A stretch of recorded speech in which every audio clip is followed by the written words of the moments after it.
ধান বুনতে আপনার কিরকম টাকা খরচ হয়েছে শুরু করে সার বীজ পর্যন্ত? মাস তিনিক আড়াই আর 3 মাস লাগছে। আসসালামু আলাইকুম প্রিয় দর্শক, আজকে ওই যে একটা কাকাকে দেখতে পারতেছি, সেই কাকার সাথে কথা বলবো।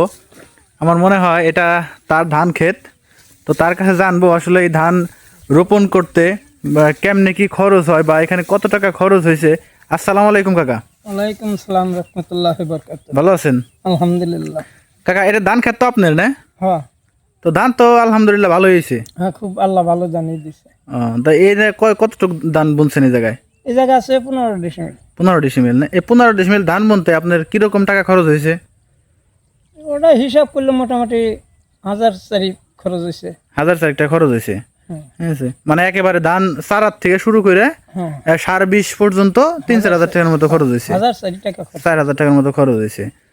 তো সারের দাম বেশি, সারের দাম বেশি, সারের দাম বেশি, দাম বেশি, না?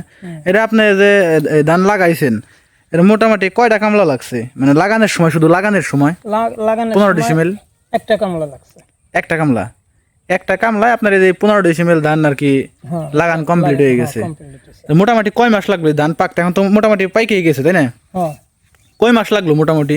মোটামুটি মাস তিনিক আড়াই আর 3 মাস লাগছে। 3 মাসই লাগছে আর কি। ফাল্গুন, চৈত, বৈশাখ, তাহলে 3 মাসে আপনার হইতেছিল ধান পুরাপুরি পাইকে যায়। সব ধান পাকে না, এই ধানটা পাকে। এটা কি ধান? এটা হলো 58। 58? এরকম মানে কয়টা জাত আছে যেটা ধান ভালো, চাল ভালো হয়? সবচেয়ে তো ভালো হইলো হাইব্রিড, এই মাহিক্য 1। ও, ওইটার ধান চাল ভালো হয় বেশি, না? তাহলে আপনি 58 বুনছেন, এটা কি ফলন ভালো? এটা ফলন খারাপ না, আমি প্রথম বুনছি এটা। গতবার কি অন্যটা বুনছিলেন? ওটা ফলন পাইছিলেন কিরকম? ওটা ফলন পাইছিলাম খারাপ না, ভালো। এটা আবার নতুন বুইনা দেখলেন যে কিরকম ফলন আসে। তো দেখতে পারতেছেন কাকার ক্ষেতে ধান হয়েছে, কাকা খুবই খুশি, আল্লাহ ভালো ধান দিছে।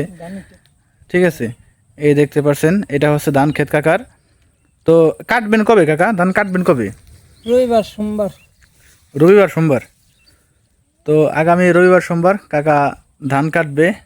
ঠিক আছে, তো আপনাদের সবাই কাকা সবাই তাহলে দাওয়াত দিয়ে দেয় পিঠা খাওয়ার, নতুন ধান ওটা পিঠা খাইয়েন। হ্যাঁ হ্যাঁ, আলহামদুলিল্লাহ। তো দর্শক দেখতেই পাচ্ছেন কাকার ধান অনেক ভালো হয়েছে, কাকা অনেক খুশি। সেই খুশিতে আপনাদের নতুন ধানের পিঠা খাওয়ার দাওয়াত রইল, আপনারা আসবেন। আর দেখতেই পাচ্ছেন কাকার ক্ষেত, আর কাকার জন্য বেশি বেশি দোয়া করবেন, কাকা যেন ভালোভাবে সুস্থভাবে ধানগুলা কাইটা বাড়ি নিতে পারে।